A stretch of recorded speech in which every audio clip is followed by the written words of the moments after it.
All right, and we're back, ladies and gentlemen. Welcome to Kayfabe Corner. I'm, of course, your host, Jordan Curson, to sit down with one of today now the leaders of the Florida wrestling scene. Ladies and gentlemen, I'm here with C.J.O. Doyle. Jeez. Well, it's all downhill from here. Oh, I don't think so at all, man. CJ, how you doing tonight? Doing all right. Doing all right. You? I'm doing just fine. We're off air talking about our cats and all of our cat problems. Hey, So, hey. Kayfabe, man. Kayfabe. This is the Kayfabe corner. well, your character doesn't own cats. I mean, come on, it's not out of the realm. Wow. You know what? I don't know that I've ever thought about does my character own cats. Yeah, I feel like my character would be like a pit bull owner. You true. know what I mean? Yeah, you'd have a really badass dog that can be around other people. Yeah, like a killer. Yeah. Not a kitty cat. Man, you just destroyed my image in 30 seconds. And we're out. Ladies and gentlemen, this is CJ Doyle, probably one of the baddest men in the ring. And by the way, he's got 3 little kitty cats and a young toddler that he loves so much. What do you think of him now? Fuck. Well, my job's accomplished. Good night. Yeah. We'll just say I'm Matt Riddle-ish, where he's laid back and then the bell rings and it's a different story. So Once that bell rings, yeah, then it gets turned on. Then once that bell rings again, you just want to go back to your cats. not the one that throws up every fucking where. I'm afraid one of your cats is about to get power bombed in your living room one day. But That one's an asshole. That one's the all around kitty jerk. That's that one. I'm smelling a new T-shirt idea. I'm just throwing that out there, man. All around kitty jerk, and it's a cat. I think it would I can sell. I kind of want one. I can get with that. I'm gonna have to write that down. All right, so let's start off at the origin here. Before we get in the business, are you a fan growing up? Where does pro wrestling start with you in general? Yep. So take a drink now because it's gonna be a little long. So wrestling for me started at the age of 8. My parents mistakenly let me come downstairs past my bedtime. I guess it runs in the family, but they're flipping around Saturday night. Next thing I know, it is Shawn Michaels versus the British Bulldog from Saturday Night Main Event. And I don't know what the hell it was, yada, yada, yada. But all I know is this is cool.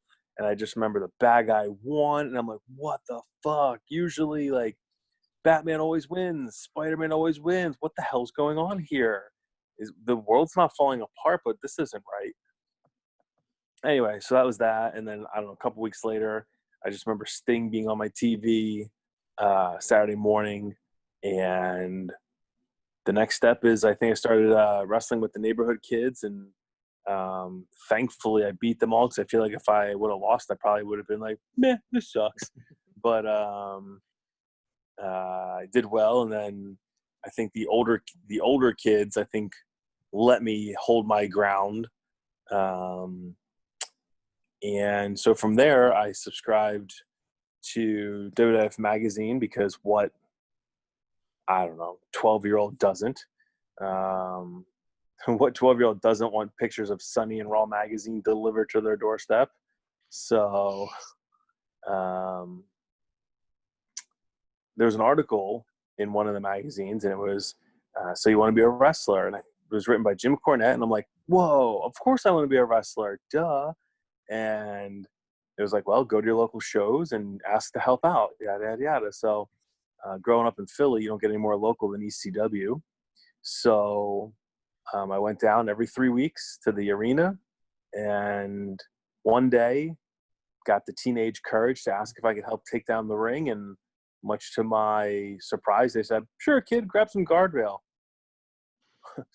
So grab some guardrail, and then for like 2 years after all the shows, I would help take down the ring, getting more and more responsibilities, and then eventually it was come early, and so I would go at like noon to help set up the ring.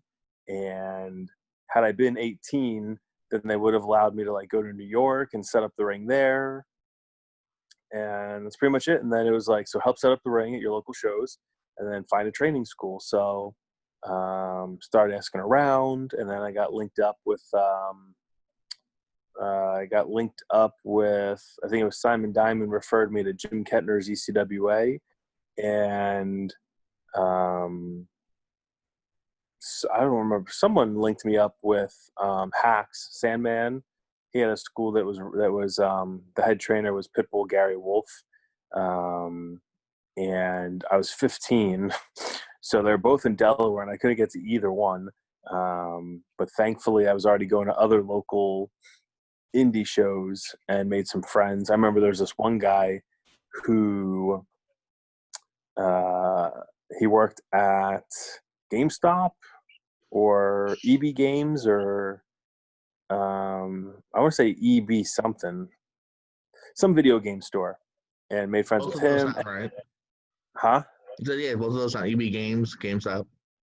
Same thing. It wasn't GameStop, but it was something electronics boutique maybe. Anyways, so he was just a local manager, rah rah rah, and through being friends with him, I was able to end up getting rides pretty consistently to Hacks, Sandman's with Gary. So unfortunately, I could never get to Kettner's because I was 15 and underage. And that's pretty much it. So then it started with turning on TV by accident, and turning on wrestling by accident, and then beating up the kids on my block and other blocks, and WWF Magazine, which said go take down the ring, to making friends with fucking ECW people, to making friends with the local indie guys and getting rides actually to training. So that's kind of how wrestling started for me. I feel like once the TV turned on at 8, I was like, all right, this is fucking it. Let's fucking go. After that, it was never like, I want to be a doctor or a cop. And it's really the only thing I can ever really remember being like, that's what I want to do. And next thing you know, one day, I take a picture with half my face showing in the spotlight, completely clean shaven with my little Uriah Faber looking butt chin, and I'm in your background. It tickles. You can't even see the chin anymore. Yeah, look at that, the nice butt chin. Of course, we'll talk more about the ECW arena. You got, I'm sure, some stories from there. Before we get there, though, you said so. You started training. Where does the official training begin? Who are you training with? Who do you Ugh. credit your trainers? And you started Uh, right away too. You started. What do you say? 15, 18? 15, yeah, 15.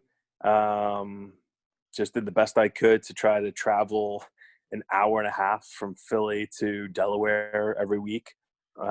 So about 15 there, and it was actually in the back.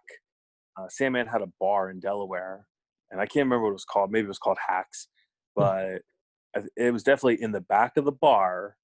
And Pitbull Guy Wolf was the trainer, and when he wasn't there because he was in Japan, there was an indie wrestler, Billy Real, who is from the same batch, if you will, as like Trent Acid and Reckless Youth, et cetera, et cetera. And I don't really think he ever gets the credit he deserved, but so those guys. And then I had my first match at 17 against Billy.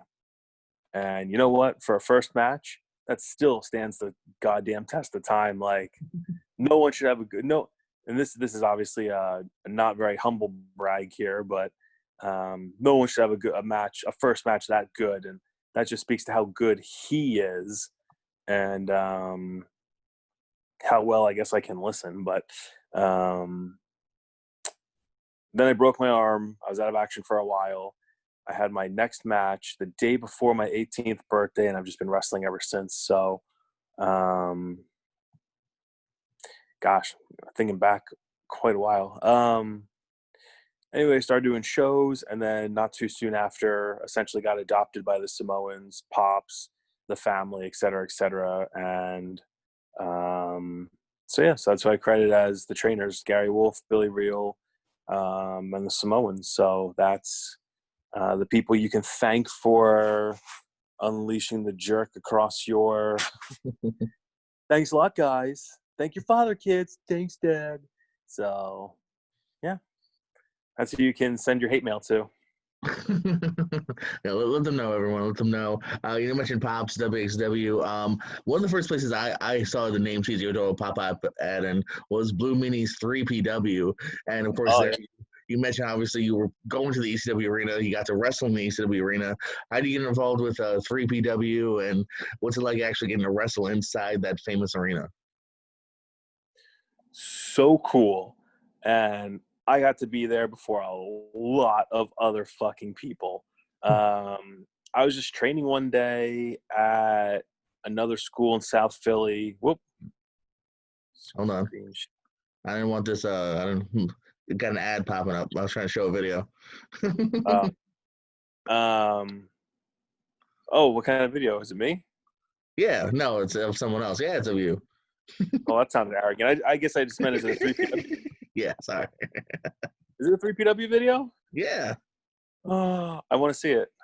it's coming. It's coming. Keep talking. It's coming. Dead.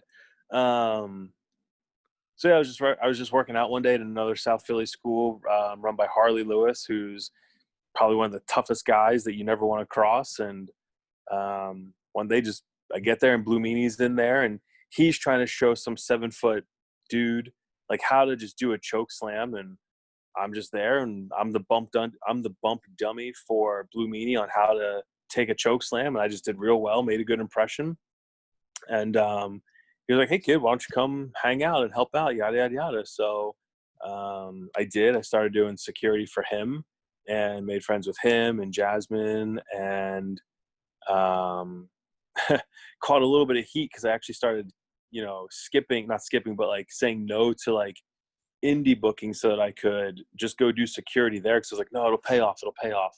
So eventually, after doing security for quite a while, one day Jasmine called and was like, I've got this great idea for you. And I don't know why Jasmine sounds like Vince McMahon. I've got this great idea for you. But apparently she does. So she called me with her idea. And oh, here we go. Jack Victory. Oh, me and Meanie versus Victory and Rebel. Yep, Jack Victory from EC Dub. What am I doing wrestling him? That's insane. High spot. Look how much hair I had. That's insane. Holy cow. Well, stay young, folks. Man, I had so much hair.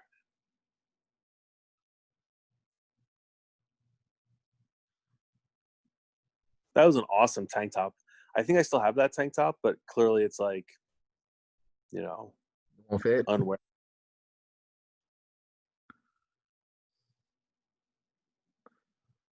We probably shouldn't show Rebel. Oh, did he do something? I didn't know. Yeah, it's something awful. Oh, okay. Oh, sorry, kids. Let's look at victory then. No, I mean, he did something terrible. Like Benoit-ish. I need to. I'll Google that later then. Yeah. It's probably like number 2 under Benoit. Oh, geez. Oh, I have no idea. I probably didn't forgot.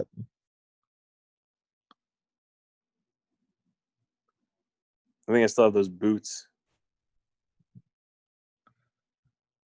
All right, so let's go back to the story. I don't know how much I can even show of that. Um, um,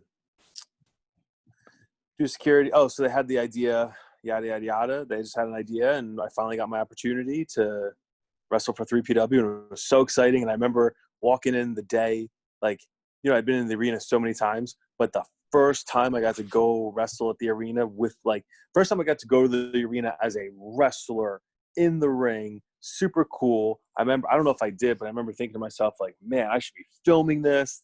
This is the first time I'm ever walking in with my gear bag. And I didn't even have a rolly bag. I just carried a Nike bag because I wanted to be different. And side note, I did that for many, many years. And then finally, it just wasn't practical anymore. I'm like, all right, I cave. Here's the rolly bag. But yeah, I wrestled a guy who made a great name for himself in Puerto Rico. And he was in TNA for a little hot minute by the name of Ricky Vega. And he I think Fantastic. genuinely the first match I saw of you. I think so. I remember that match. Oh yeah, he's super talented. Uh, great look, great charisma. I don't know what his deal was, whether he was his own worst enemy or if he left places he should have stayed and stayed places he should have left or what. But he was so talented, and I was fortunate enough. Actually, my first match was at the Electric Factory for 3PW, and then my second match was at the ECW arena, but still I was recorded, walking in for the first time. And it was just great because 3PW, as you obviously know, had a loaded roster, just loaded. I mean, literally me and Rob Echoes were basically the only two people. Rob Echoes, for those that don't know, is Robert Stone in NXT, but me and Echoes were essentially the only two indie schlubs that weren't ECW or ex-WWF names. I mean, there was Raven, Jerry Lynn, Joey Matthews, AJ Styles, Christopher Daniels, Sabu, Al Snow. If they were in WWE, or if they were already one of the top independent names like AJ Styles, they were there. So literally, I was like, I didn't belong. I mean, I belonged, but I didn't belong. You know what I mean? So it was like super cool. It was never lost on me. I always just change with the referees because I'm like, I'm low man on this totem pole. I'm just changing with the refs, you know what I mean? And yeah, man, it was fucking great times, great houses, great cards. And it's just a shame that 3PW ended up folding. So And you were there. Were you there till the end? Pretty much, right? Because you were there for what, 3 years? I was there till the very end. I was on the last show. And I think at the time, I believe no one knew it was the last show because I know they changed ownership a little bit. Isn't the last show called Resurrection? Or What'd you say? is the last show called Resurrection? I don't know what it's called, but I believe the last show was either in June or July of whatever year they closed down, because I remember I just started a feud with a guy super talented by the name of Greg Spitz. We had a knockdown drag out in May. We had another match, which I think was a no finish in June. And then we were supposed to have our blow off in July. And I think July got pushed to August and then just never came back.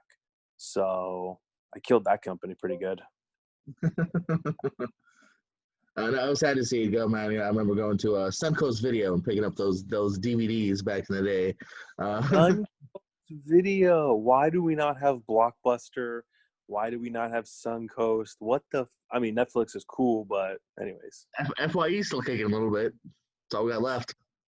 The last time I was in an FYE, they were more or less like, I mean, yeah, yes, they were still kicking, but they were definitely, and this was probably a couple years ago, on their way out, because it was like DVDs took up like 1/16 of the store, CDs took up like 1/32 of the store, and it was all like T-shirts and Funko Pops, and I don't know, I guess it was more. Still pretty much what it is to this day. Yeah, that's that DVD section. Even at Best Buy now, it just gets smaller and smaller. You gotta get on those media streams. Everyone's got a streaming site now. I don't even. I mean, I just throw on Pandora and just do my shit. You know what I mean? So I don't. I mean, I don't know if I should be saying this, but I don't even purchase music that much because I just stream. I just Pandora. You know what I mean? So Pandora. Guy, but I get what you're saying. Yeah. Something I always like doing on this show is I got to question you about some other names I see you've been billed as. And I just want to know a little bit of the backstory there. Yeah. I'm CJ North. So that was my second wrestling name. And do you know that first one? Do you have the first one? I have a few things on here, but tell me what's the first one then? Yeah, because that's always the other question. You think the first one is? Um, is it Prodigy? Oh, okay. If it's not North, is it Tommy North Shore? Yes. Ah, So Tommy North Shore was my first gimmick, and I feel like my mother gave it to me because I was about to have my first match, and I needed a wrestling name, and I've always just been a fan of the name Tommy for whatever reason. And Um, was just always a fan of the name Tommy, so I knew that was it. And she just loves Hawaii, so she's like, "Why don't you be Tommy North Shore or whatever?" And I'm like, "I love it." I'm like, "I'll be a surfer, yada yada yada." But here's the problem: I'm pasty white and not tan, and the beach is okay, and I'm from Philly, so I had some Hawaiian shorts that I would wear to the ring, and I think a wife beater. And I came out to the Fat Boys song "Wipeout," which was awesome. And I'm 17, 18, so this is cool. And I'm just happy to be doing my thing, and I'm playing a character, But I kind of quickly realized that I'm not a surfer. So my buddy, only can I turn this around? I don't know. Those are good questions. Oh yeah. Oh.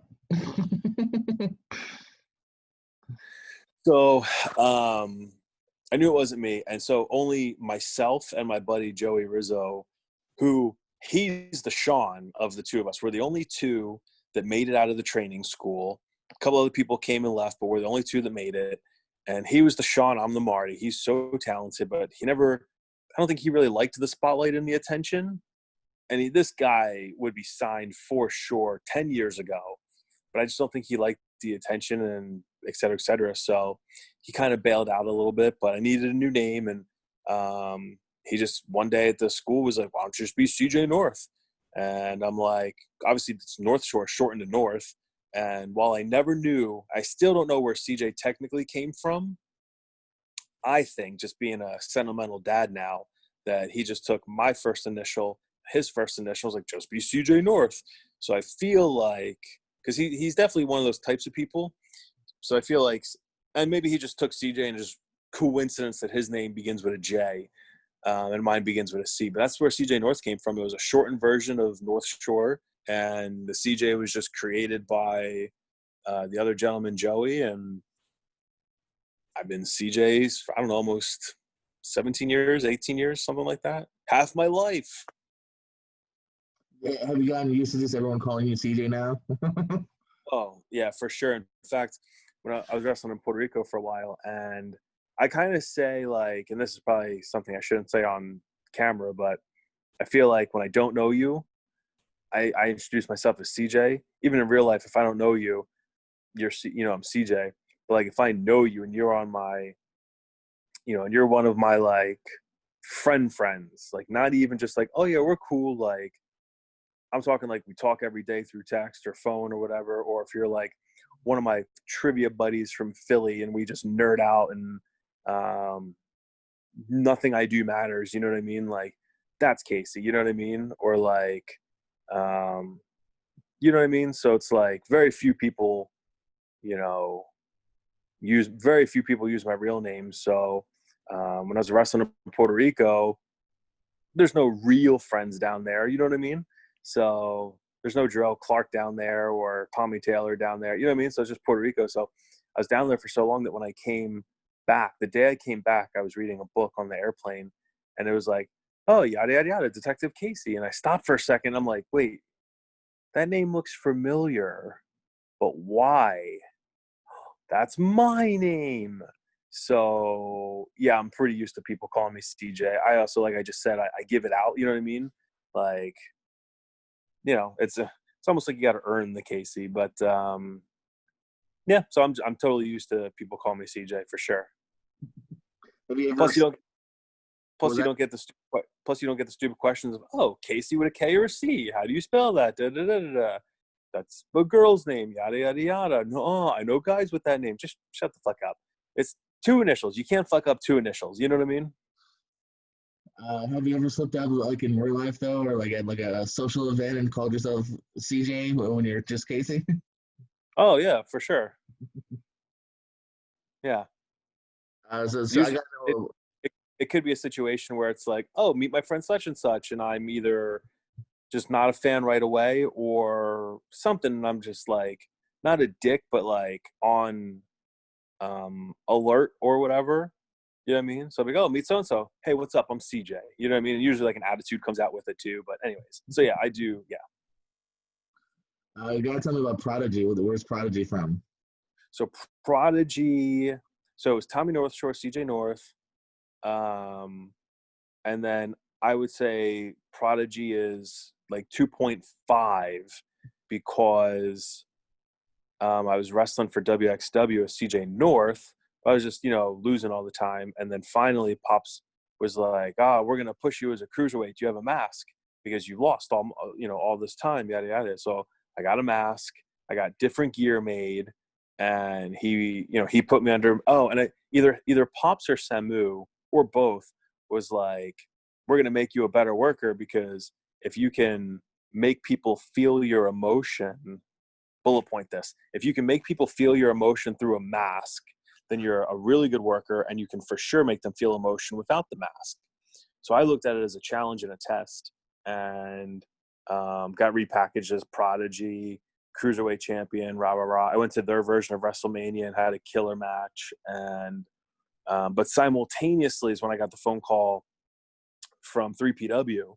So I'd wrestle for WXW as Prodigy, and then once 3PW billed me as CJ Doyle, then everywhere else I was just CJ Doyle, obviously, except for WXW until I got demasked and then with CJ Doyle. So, so those are both kind of 2.5 and names number 2.5 and 3. So that's where Prodigy comes from, and great matches, great fucking little cruiserweight run, and great times. And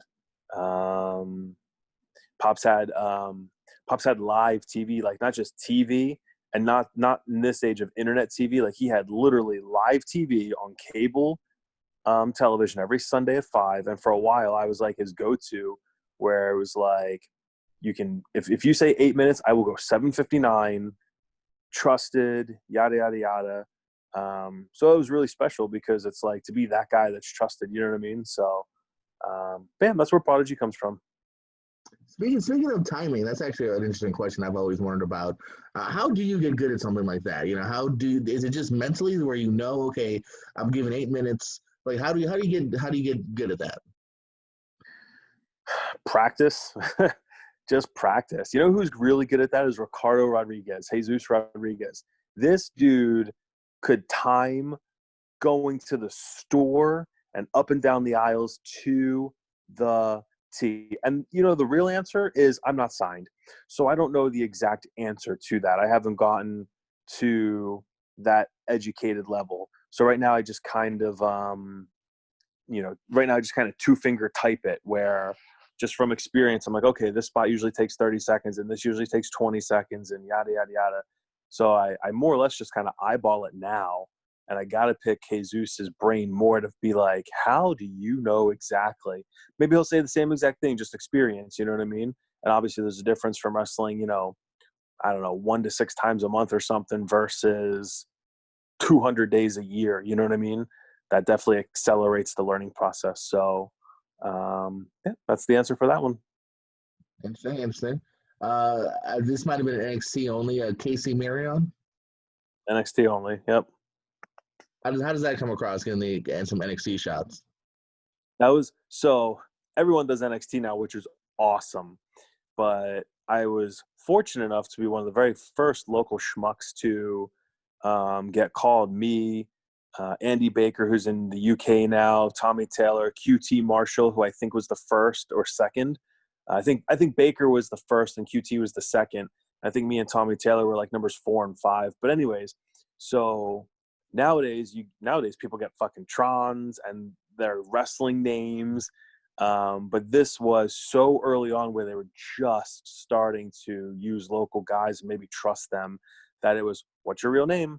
And you put that, and that's it. You go by your real name. And they obviously got my real name a little wrong by using Marion, by adding, because it's Maron, and they added an I in there. So no real choice on that one. And then finally, as far as I know, Philip Guljar. Boom. That's where NXT then started naming their enhancement talents after their own internal employees with generic names. So I don't know if he's still employed, but at that time, I remember like going to work the next day and being like, I bet it's a WWE employee. So I just like Googled Philip Gouljar WWE, and it's like some at the time it was some executive. So that's them just doing their WWE thing. So you don't want to run with Philip Goulart? It's an interesting name. I mean, I've thought about it for sure, and it's not the worst. And once in a blue moon, when it's like, oh, I needed a new name or whatever, I mean, that's definitely always in the back of my mind. I mean, look at you, you're giggling, and you like saying Ghoul Jar, right? So it's I don't know. I've never said it before, so it's catchy. It's there's something to it. I just don't know what it is. You know what I mean? So not ruling out the relative possibility of Philip Gouljar's return. I mean, here's his opponent, Philip Ghoul Jar. Anyways. And then finally, I do have one more about you. Were you in Aces and Eights? Yep. True story. And you were actually you were in one of the pay-per-view matches, and so like, did you ever have a name, or was there ever any plans of unmasking as you, or? Yes. So, thank you for asking. Actually, I'm not sure how you knew that, but so first off, maybe. huh? That was just a guess. I figured that might have been a plan. Oh yeah. So first off, super fucking cool. Even though I wasn't CJ O'Doyle, I was just masked Aces and Eights member. I still got to physically wrestle Samoa Joe and Kurt Angle live on pay-per-view. So that was awesome. And then also live on Spike TV, me and Paro were Aces and Eights members, and we storm the ring. Or no, we don't storm the ring. All the TNA guys are in the ring, and me and Paro are in the crowd, and they're like, let these guys in. So we go to fight, and they just fuck us up. And then I actually did get unmasked in the middle of the ring, with Sting on the microphone right in front of my face. And I actually said how I said something like, thank you, for kicking my ass, because now I just got patched in like in a gang. I've never been in a gang, but from what I know, it's like, at least in the old days, you had to get your ass kicked to join the gang, right? So, and I never actually watched Sons of Anarchy, but that was like my ass kicking to join the gang. And the next week, we were actually supposed to do a promo where I was going to be introduced as a member of Aces and Eights. At least that's what I'm told, because I'm like literally driving as fast as I can down there and blah, blah, blah. And there's like a promo for me to memorize. And by the time I got there, unfortunately, it was scraped. But to the best of my, hand to insert your favorite wrestler here, or hand to God or whatever, I believe that I was supposed to do a promo where I was going to be announced as, officially patched in, and get and get a different jacket from like the one where it says like prospect, go from prospect to like officially patched in. And then from what I understand, the promo got scratched as I was on my way, and it happens. But yeah, man, I was this close to being patched in live on Spike, and who knows how shit would have turned out from there. So yeah, man, those are the breaks. Never any explanation as to like, oh, something later or nothing like that. I'm just, I'm so low on the totem pole that I'm the dirt that surrounds the totem pole. So, who am I to? Oh shit. So who am I to be like, hey guys, what happened to my promo? Yada yada yada. I remember going over this match in the back. That Gallows, Knox, Devon, and me. Yep. And then you got Angle, Joe, Bischoff, and Briscoe. Yep. How cool. Kurt Angle, Joe, Gallows, Knox.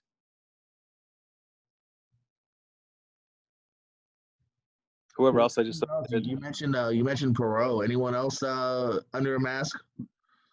Yeah, anyone from Team 3D. Was that what it was? Yeah. Everyone from Team 3D and me. Yeah, one of my good buddies was doing production for TNA. He now does production sometimes for the Fed, but they needed bodies for a promo. So it was like, he called me. He was like, hey, get down to this spot, yada, yada, yada. And I did. That's how I got there instead of just, oh, there I am.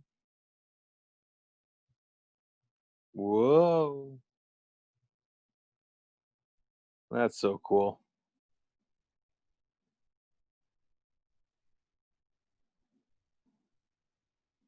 There's Joe. See, proof I was in the ring with Joe. And this footage is brought to you by the Impact Plus app. I hope they don't make me take this down. Yep, this is proof. I wrestled Joe in Angle.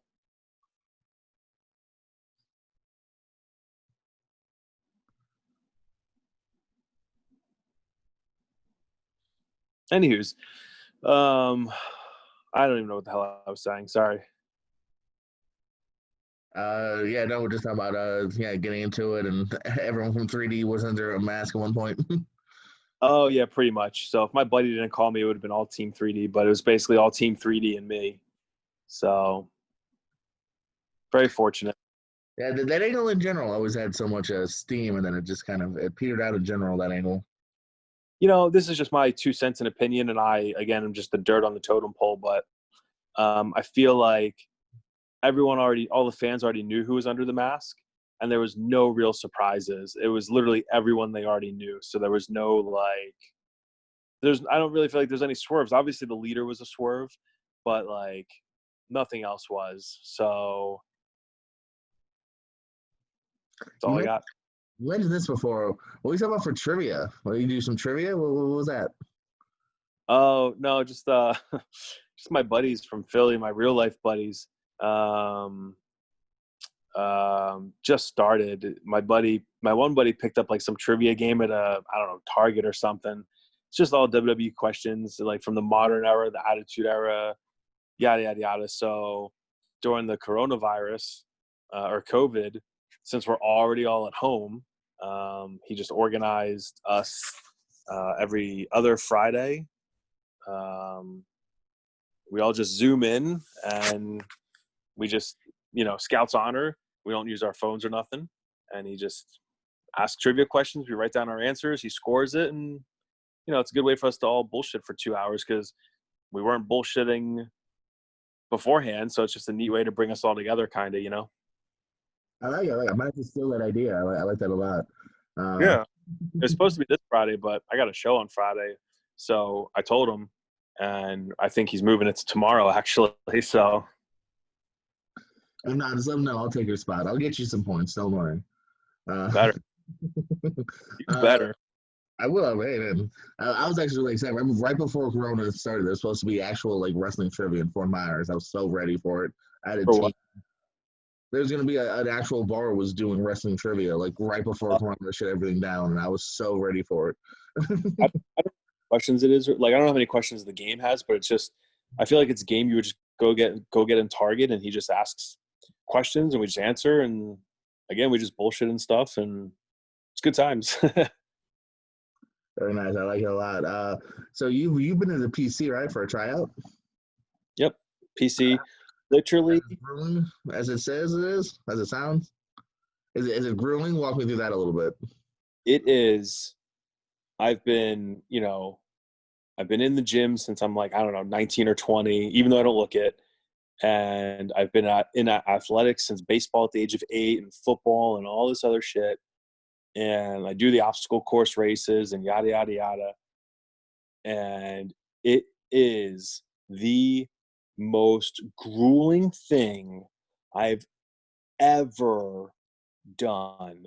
For the only time ever, I actually hired my buddy who's a personal trainer.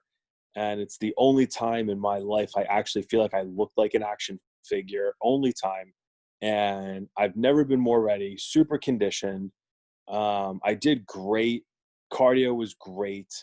But it doesn't matter because it was the most grueling thing I've ever done. Period.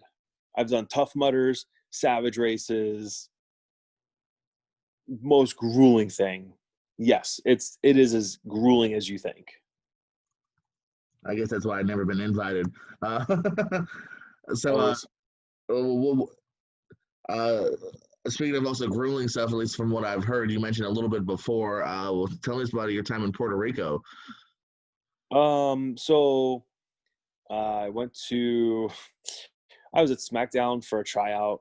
It was like 2010, and we didn't even get in the ring. It was me, a women's wrestler, Kimberly, and Mark Silva, the big fucking 350 pound Australian monster. And it was like he's the physical specimen, she's super talented, and I'm kind of like the workhorse. So, but I think Kimberly got to wrestle before SmackDown, I think, but I know me and Mark didn't. And I guess what's cool, as I scratch my beard, I guess what's cool is I think I can't remember how it went down, but I think because Pops pushes for you, and I feel like he said something, and then Johnny Ace was in charge at the time, so Johnny Ace is just like, "You got a passport?" And I'm like, "Yeah." He's like, "All right, you ever been to Puerto Rico?" I'm like, "No, sir, but I'm passport." Oh, no. He didn't ask about passport. He said, "Have you ever done any traveling?" And I said, "No, sir, but I'm passport ready." And he just turns to Pops and says, "Call Carlos and get him to Puerto Rico." Literally just like that. So I had never been out of the States. So, I guess I needed the seasoning, obviously. And that's it. So I'd say 4 months later, I started wrestling in Puerto Rico. And super fun, super awesome. Go back in a heartbeat. I love wrestling in Puerto Rico. Such a great experience, time. I got to wrestle for Carlos Colon, and super historic, and the empanadas, and the beaches, and just it was a great time. I learned a lot. But yeah, I just learned a lot, and great time. Stayed at the world famous Dahlia Hotel that you probably read about in everyone's horror stories, the Roach Motel that anyone stayed at, and my room was about the size of a closet. I'm not really good with square feet, but I would say if an average apartment is 1,000 square feet, I'd say this was probably like 300 square feet, maybe. It's just a shoebox. Um, Yeah, but not complaining, obviously, because it was just awesome. It was like, all right, this is the famous dolly I've always heard about. There's Kurt Angle. Oh, see, slam, suplexed. That's why I went back. I was like, oh, I think I just saw Kurt Angle put you in the ankle lock.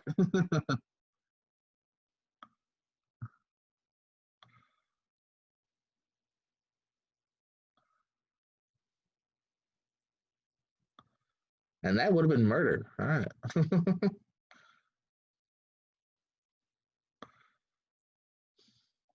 I just want to see that. I saw you in the ankle lock. I thought we had to go back for a second. Yeah. But yeah, so Puerto Rico's great, a lot of history. Um, it was funny too because people like warned me about what happens in Puerto Rico. So it's funny because like the first time like I didn't get paid on time, I'm like, oh my god, I didn't get paid on time. It's happening. So I just enjoyed it. I just enjoyed every moment of it. It's almost Like, like a double-edged sword. I didn't get paid on time. That's horrible, but it actually happened, though. I can tell the story now. yeah. Now I joined the ranks of every single other person that's ever been there. You brought it before. We were talking about the PC tryouts, but yeah, as you mentioned before, Tough Mudders. You're on the Broken Skull challenge. What's it like getting ready for those, man? And like, do you enjoy those, or is it a challenge for you? Like, what's the mindset? My girlfriend at the time, back in like a February, was like, "Guess what? We just signed up for a Tough Mudder," and I'm like, 12 miles. I barely run like 2 or 3, so I just worked on my cardio on the treadmill, and I'm definitely not like a ninja warrior. I think there's a misconception. There's an obstacle course racer, and then there's like a ninja warrior.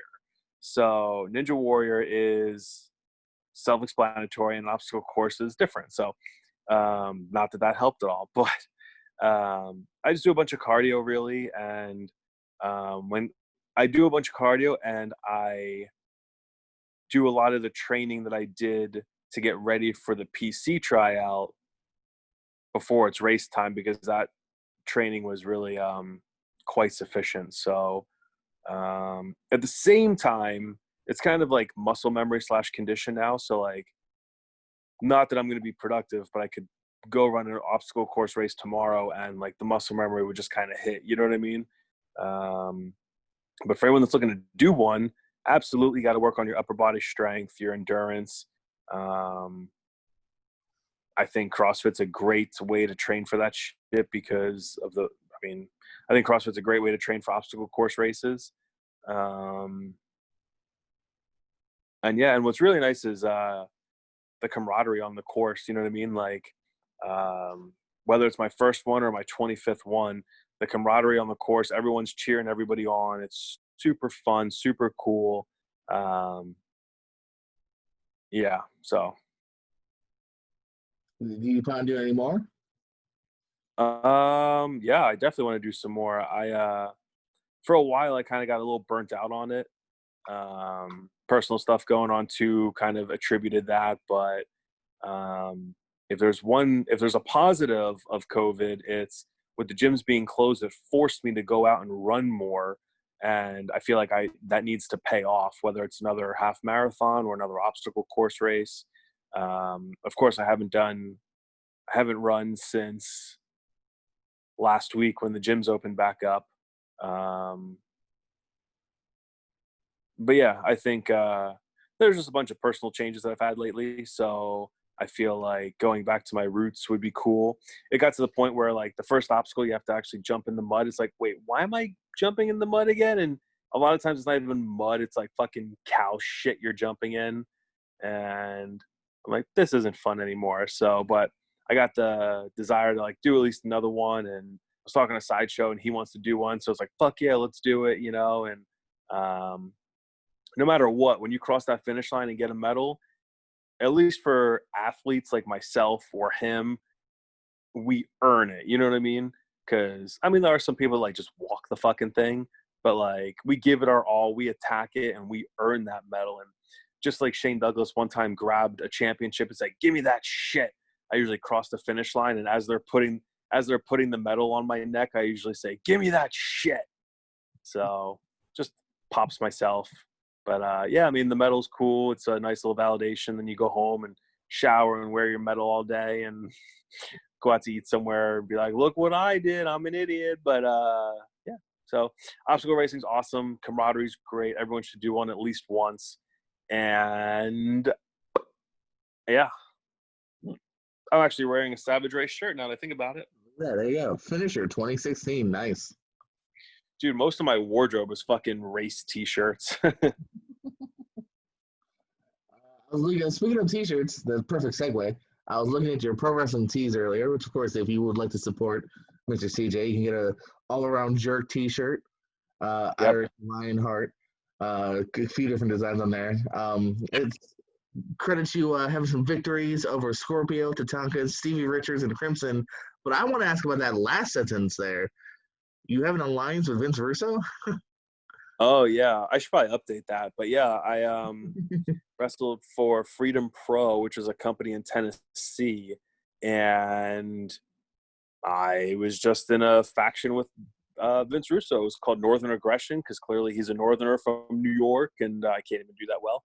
And wrestling in Tennessee, and wrestling's still a little old school, and he just led a group of Northerners in a hostile takeover kind of, and yeah, so he was the kind of mouthpiece, and I was, I guess, the focal point of the group. And somewhere I think on my Facebook is a picture of him managing me. We had our own locker room, like on the other side of the building. We would come through the crowd like the rebels we are, and yeah, So worked with Vince Russo, and I know he's polarizing, but I've got nothing but good things to say about him. And super creative, super just great to work with. Like, again, I know he's polarizing, but he's been at the top, period. So I have so much to learn, or so much I could learn still from him. You know what I mean? So there it is. Oh, that's the title you're wearing right here. Yeah. Yep. That's my buddy Vince. He's polarizing, but at the same time, I think as far as personality, I think nowadays like, a lot of people would agree he seems like a good dude at the very least.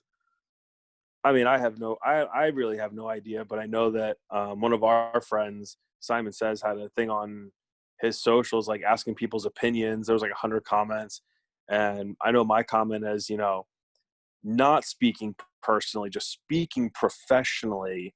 I feel like he was so successful in WWF because he would have an idea and then they could kind of shape it and mold it and get the Attitude Era. Whereas in WCW, there was no one to shape and mold his ideas. So that's my opinion, professionally speaking, I think, as to why it was successful versus maybe, remembered for a whole bunch of shitty stuff. So, yeah. I've actually said a very similar thing in the past about my opinion about him is that I think he'd be great to have on a team, just maybe not be the leader. Maybe. Oh, look at that! That's one of my cats. Looks just like the orange yellow one too. The orange one, Hercules the Hunter, Nice. and this little princess, Marble. That's Marble, Her Majesty. Mm. And the Nice. camera just moved because Hercules headbutted my arm. Look at the little fluff balls. The next time anyone thinks that he's an all-around jerk, just remember he's got some beautiful kitties at home. Absolutely. I'll still punch you in the mouth, but absolutely. And then as you're lying on the floor with a broken nose, he'll show you a photo. Exactly. Look at You, Hercules. you see these kitties in my house? Oh man, I can't. That T-shirt's coming up on Frosting Tees any day now, folks. Any day now. What was it again? We'll have to rewatch the episode. What did we say? Is it all around kitty jerk or something? Is that it? Um, See, we're already failing at this. Money Well, lost. it was Money. recorded. It was recorded. We'll watch it back. True. We'll do some playback. True. All right, and we're back. It was a snack break, and wow, why are you angry? Why are you mad at me already? Was it cat thing? Yeah. All right, let's hope we get back.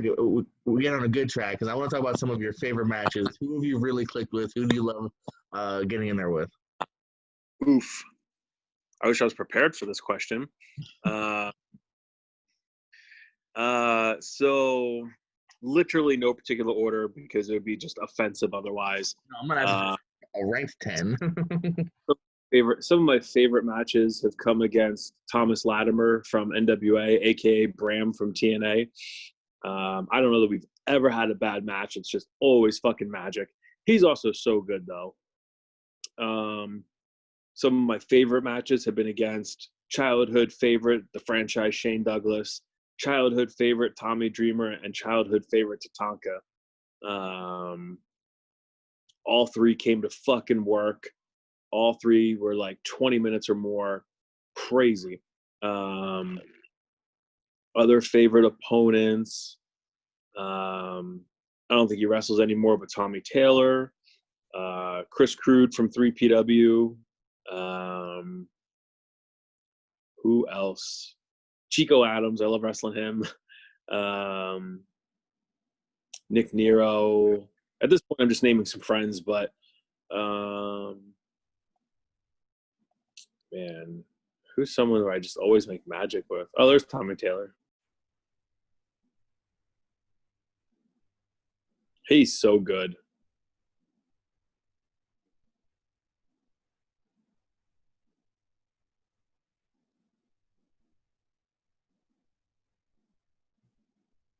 I like wrestling Sideshow. That's always fun. We click real well. Whoa, fancy pants. Fancy footwork there. I like it. Fancy pants. So yeah, those are some names from, and I picked mostly friends, childhood heroes. So, but yeah. Who's on the list of people that you just, for whatever reason, haven't had a chance being there with. You can go Florida, you can go Whiter. Who have you always itched to get in the ring with that for some reason it just hasn't aligned yet? Triple H. Paul, yeah. We both have the same kind of beard thing going. True. If they ever Bald. did like a bastard son gimmick with him, That'd be great.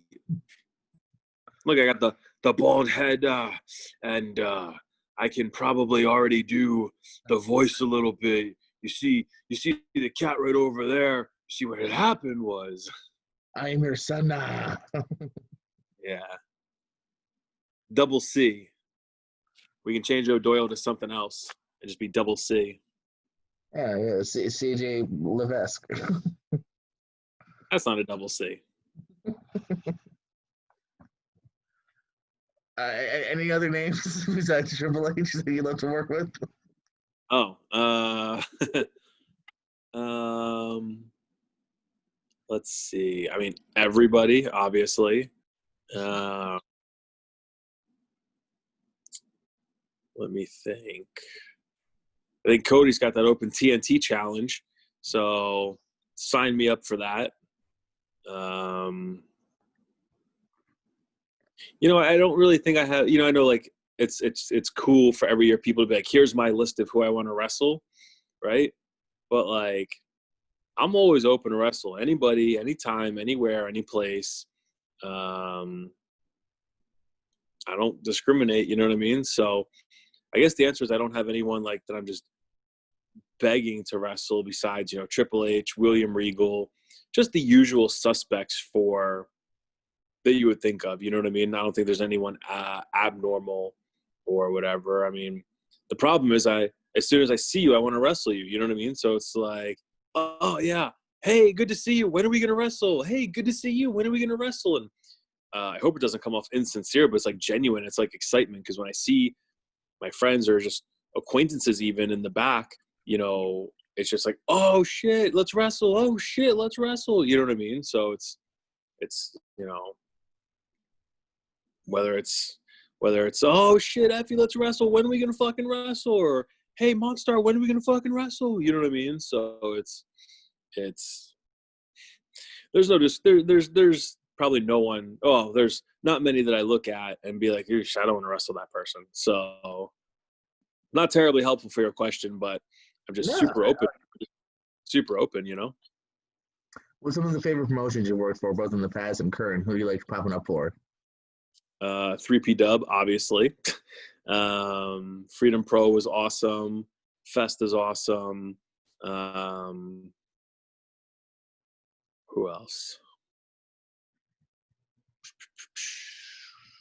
Obviously, I have ARW coming up on Friday, although by the time this airs, it might have already happened. Yes. Who else? Obviously, WWC in Puerto Rico.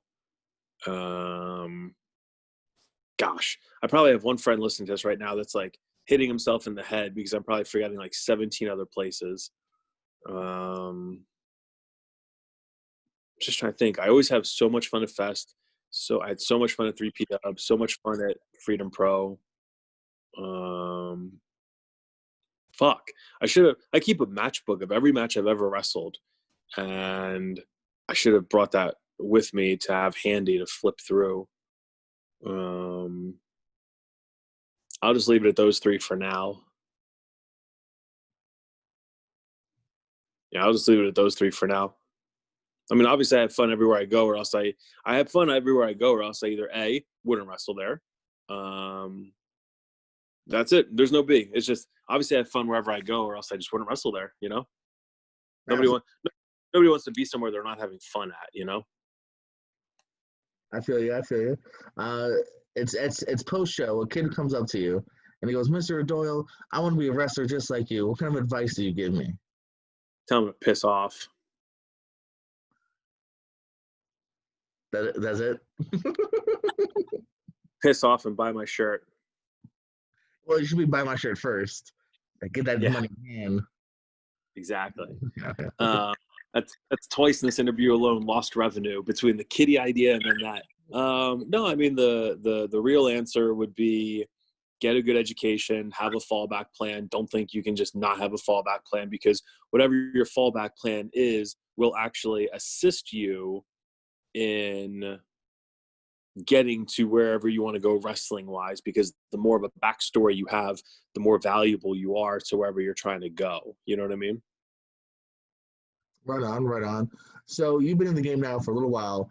Is there anything missing, like from back in the day, that you think is missed now in the recent years? Say it again. What do you mean? Just kind of like philosophy or like the locker room, or is there anything that you think is starting to go away in professional wrestling that you think should be brought back?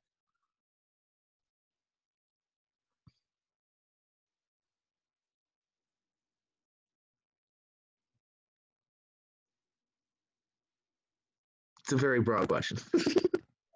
I mean, for every crappy wrestling school that takes people's money, you have a really good wrestling school that puts out top talent that respect wrestling. You know what I mean? So, because I feel like, hmm, what's missing today? I mean, you can go to the gym and get size, but you can't get height. So I don't want to sound like that old grizzled guy, because that's definitely not me. Um, what's missing from back then?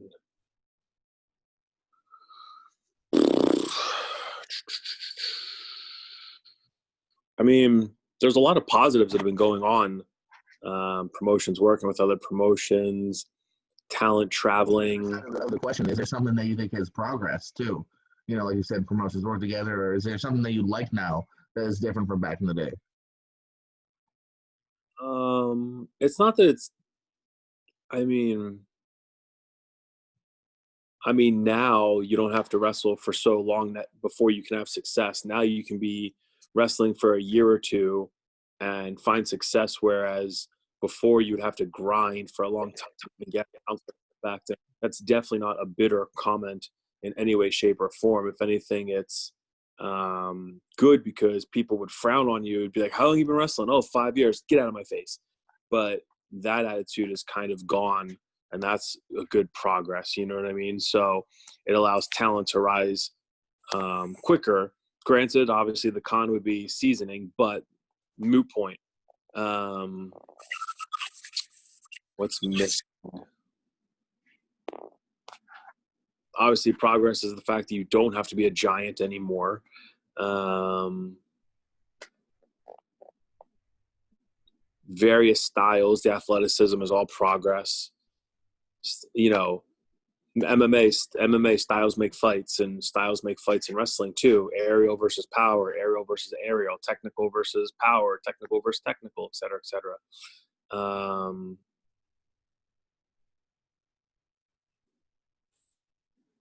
Yeah, I mean, how many times do we see something that's like, this is wrestling in 2020 or this is wrestling in 2019? It's fucking dope. You know what I mean? So I think one thing that's good is what's kind of gone is the beers, brawls, and babes in favor of the fucking rice cakes and CrossFit. And I think that's good, because you have people taking their health and bodies more seriously than just dumping alcohol and steroids into it. And you have people that are, at the end of the day, when wrestling's not here for you, you're going to live longer. You know what I mean? Likely live longer. So I think that's good, that that's progress. You know what I mean? Taking better care of your bodies. Um, Obviously, all the education we now know and are continuing to learn about concussions is great progress. Um, there's still an old school effect to working through the pain. You know what I mean? And you should. This isn't basketball where you sprain a finger and you're out of action. But we talked about what we talked about a smidge earlier with that clip, and it's like head trauma is real, so let's learn about it. You know what I mean? So being open and learning is a great step forward.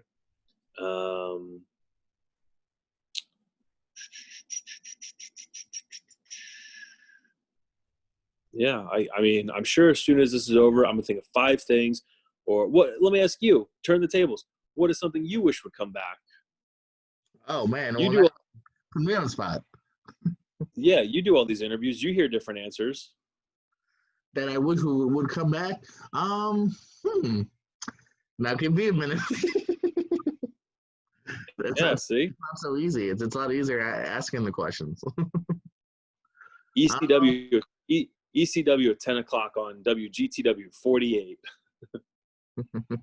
yeah, true. I wish there was more like stuff on like smaller cable channels now. You know, like I had the Sunshine Network back in the day, and you had MLW and TNA and IWA Puerto Rico and MXPW, and I miss Well, that. I mean, yeah, but every day of the week we have wrestling on That is TV. true. You've got Raw, Impact, AEW, NXT, whatever fucking Thursday, SmackDown.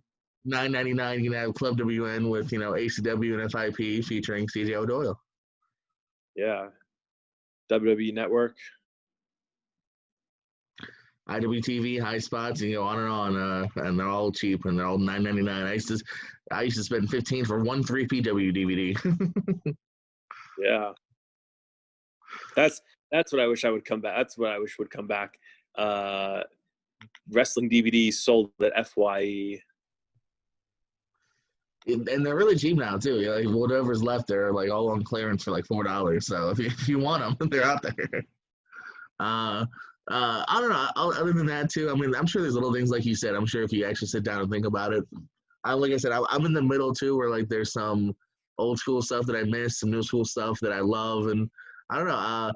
I like the fact that there's no longer too much of a fear of like the whole you got to shake hands with everyone, but at the same time, I think I like that aspect too of of a camaraderie of saying hello to everyone and whatnot. But not that there should be a fear of if you don't say, then you'll get in trouble. But like I don't want it to go away to where no one says hello anymore. You know what I mean? Like there's a balance to it.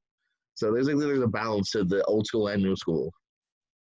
I mean, you should absolutely shake hands with everybody. I think if I'm interpreting what you're saying correctly, it's not you have to put your bag down and go to all 30 people in the locker room all at once. You can say hello as you come across them. Well, yeah, this is That's not, what I. yeah, no, yeah. Like I said, I don't want to go where you don't say hello, but at the same time, there's not fear of like, oh shit, I didn't say hello, and then you get in trouble, and like you don't do it in the right way in the right times. There's less like hidden things as there used to be sometimes back in the day and whatnot. Yeah. Hey, you got anything else on that question? Hmm.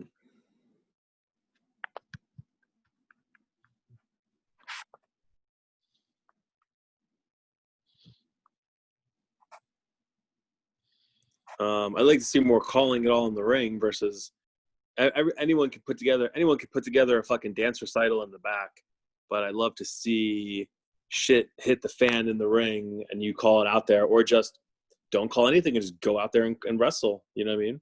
I think there's too much calling it in the back.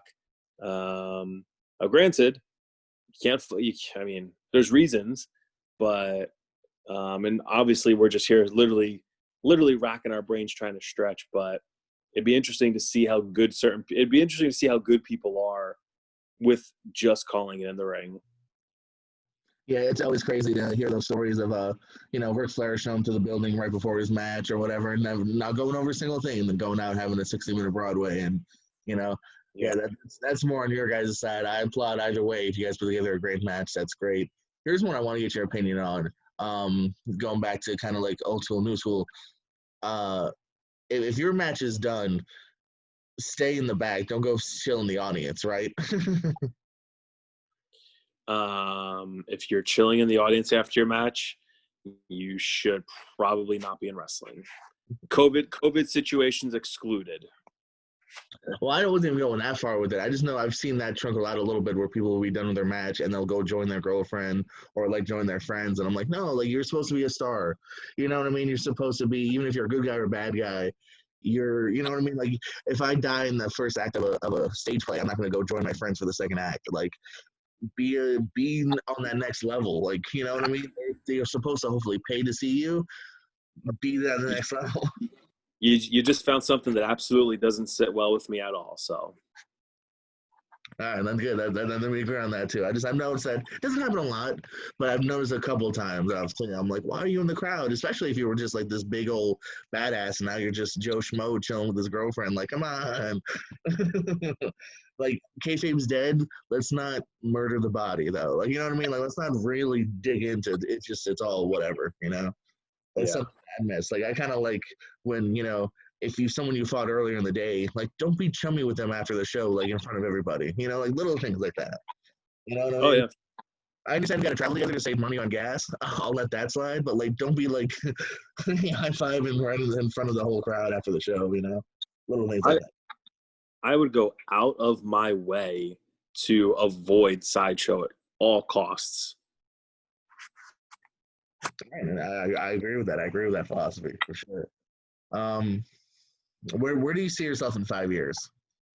Hmm.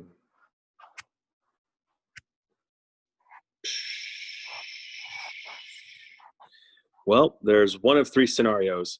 One, somewhere where I'm making a lot of money. Two, training someone at a wrestling school. Or three, hanging out with my boy. I was gonna say, is that something you might transition to at some point in your career? Would you be like a trainer or a backstage guy?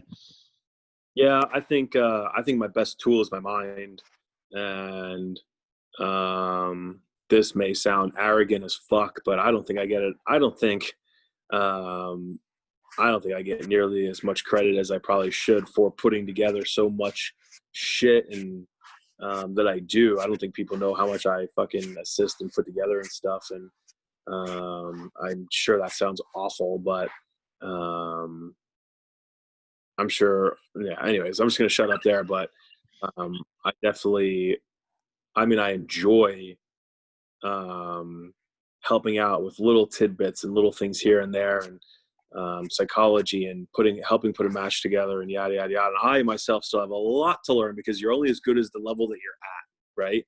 So as good as I think I might be mentally, as soon as I get to WWE, I'm gonna know nothing, and I look forward to that one day. You know what I mean?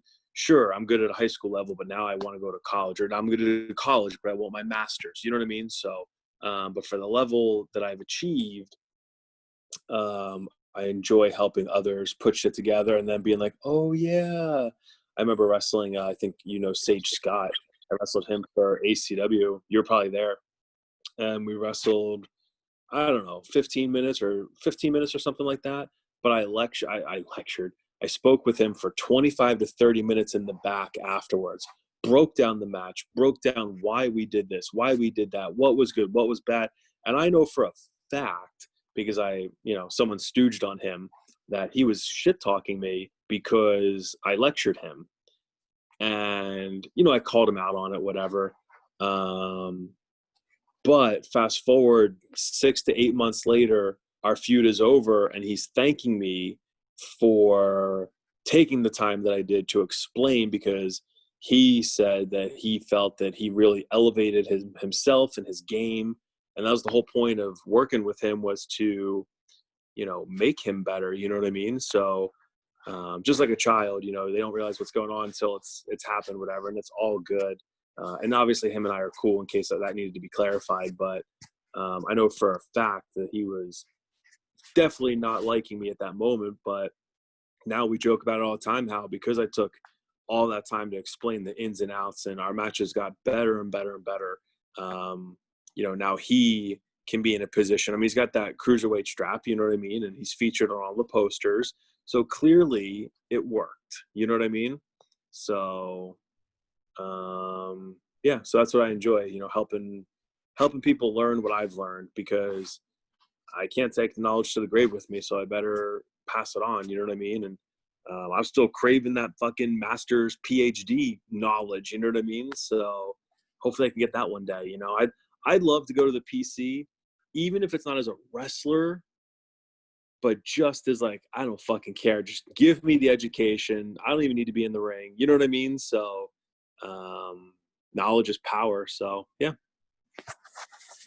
Nice, very nice. Very good words there. And any plugs you want to make? I know it might air afterwards, but I know you said you got a topic coming up. Things are starting to open up. Where can we see CJ Doyle in the future? Great question. So far, I only have the Atomic because I think they're probably one of the first people to actually open up. I know they're opened up. I think Pops is opening up as well. But you can see me at Atomic on Friday, July 12th. Friday, June 12th. If this airs beforehand, you can help support the T-shirt game and my kitties and my child by going to prowrestlingtees.com/CJODoyle and getting the Lionheart Strong Style shirt or the O'Doul's parody or the All Around Jerk shirt, which is awesome. Socials, Snapchat is CJODoyle39, but just pictures of my kid. And Instagram is Lionheart CJ39. And Twitter's at CJ O'Doyle, and Facebook is CJ O'Doyle. So not too hard on the socials. Pro Wrestling Tees support. Get that all around jerk shirt. It's awesome. I'm pile driving someone through a table who doesn't want that. And I think that's all I've got. Well, folks, O'Doyle rules. Any parting words before we go? No, I don't think so. Actually, yeah. Oh, okay, hold on. See this hair on my chest? It means I'm a man. Good promo. It's almost 1 a.m. That's the best that's gonna happen. A little behind the scenes here when we shoot some of these. Of course, some jerk like me is probably being like, doesn't matter if it's 1 o'clock in the morning. You should always be on your A game, because that's literally something I would say. So, but yeah, prowrestlingtees.com/CJ O'Doyle. Got some cool designs up there. Facebook and Twitter, CJ O'Doyle. Again, Insta is Lionheart CJ39, Snapchat CJ O'Doyle39. But you're only gonna see kid pics basically. So you either love my child or don't join. So. And then look for my boy in like 10 years to grace a ring near you, because I figure 13 is a good age to get in the ring. So maybe that's how long I'll hang around for, just to get a tag team match in with him. That would go the O'Doyles. CJ and RJ. There you go. Oh, that smells money to me. Yeah. Those are my plugs, my cheap plugs. Well, ladies and gentlemen, you heard some plugs. You heard a great interview here with CJ O'Doyle. You saw some kitty cats. You heard about RJ's upcoming bookings. You can get in while his bookings are cheap, hopefully. If he clearly, I'm not signed yet, right? But I've dabbled, as we've just discussed, for an hour or whatever. I've dabbled, right? But I'm obviously, my size. My size. His mother's 5'8" and super athletic. So I'm pretty sure my child's going to be a fucking monster. And while I may not have been signed yet, with my knowledge, I feel like this kid's got a walking contract just waiting for him if he ever pursues athletics or anything like that. You know what I mean? Maybe he'll trip over his own 2 feet and be a chess player. I don't know. But if he ever pursues athletics, I have a feeling, based on me and his mother, that this kid is going to he's already like the biggest kid in his class.